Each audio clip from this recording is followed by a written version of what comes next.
ብዙ እግዚአብሔር ቢኖር ብዙ ሃይማኖት ነበር። ብዙ እግዚአብሔር ቢኖር ደግሞ ዓለም በሰላም መድረስ ይችላል ነበር። አንዱ ፀሐይን አወጣለሁ፣ አንዱ ጨረቃን አወጣለሁ፣ አንዱ ውሃን አፈሳለሁ፣ አንዱ ነፋስን አነፍሳለሁ እያለ ዓለምን የጦርነት ግጥሚያ ሊያደርጓት ይችላል ነበር። ምክንያቱም አንድ መጋቢ ስላለ አንድ ዓለም ጸባይ ገዝቶ የሚጣሉት አይምሮ ያላቸውና በደመ ነፍስ የሚንቀሳቀሱ ፍጥረታት ናቸው እንጂ ሌላው እሳት እስከዛሬ ድረስ መሬትን ውሃ መሬትን አስተማ ያውቅም ማለት መሬት የተቀመጠበት ውሃ ማለት ነው። ሌሎችም ፀሐይም መሮኛል እንግዲህ 12 ሰዓት ማብራት እዚህ በኋላ 6 ሰዓት ይበቃኛል ምን አባቱ ብላ 6 ሰዓት ብቻ ነበረች።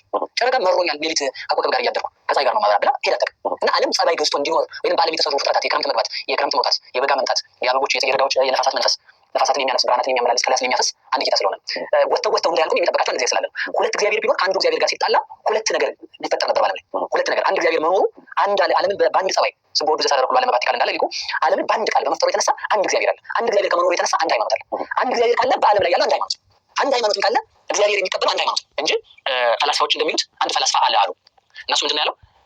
ሁለት ሰዎች ተበድለው መጥተው ገሌ በደለኝ ይላል።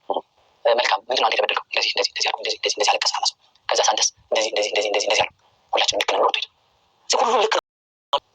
ሃይማኖት አንድ ነው። እግዚአብሔር ማለት አጥቅስ የሚያደርግ አንድ ሃይማኖት ነው ያለው። አንድ ሃይማኖት የአንድ ሃይማኖት ኦርቶዶክስ ነው ብለን ስንናገር ኦርቶዶክስ ልክ ለመሆኑ ማስረጃው ምንድነው ነው ጥያቄ። እኛ ልክ ለመሆናችን ብዙ ማስረጃ አለ። ለምሳሌ ሃይማኖታችን የአብ ወልድ ቅድም እንደተናገርነው መጀመሪያ ላይ ሃይማኖት ማለት የአብ ወልድ የመንፈስ ቅዱስ መኖር ነው። የአብ ወልድ መንፈስ ቅዱስ መኖር ደግሞ መገለጥ ነው። ያ መገለጡ ደግሞ በምድር ለምንኖር ሰዎች በምሳሌ የተረዳ ነው። ቁሳዊ ለሆኑ ሰዎች በቁሳዊ የተረዳ ነው መገለጡ። እኛ ልክ ይሆናል። እኛ ምዕራፍ 5 ቁጥር 20 ላይ የእግዚአብሔር ልጅ እንደመጣ እናውቃለን።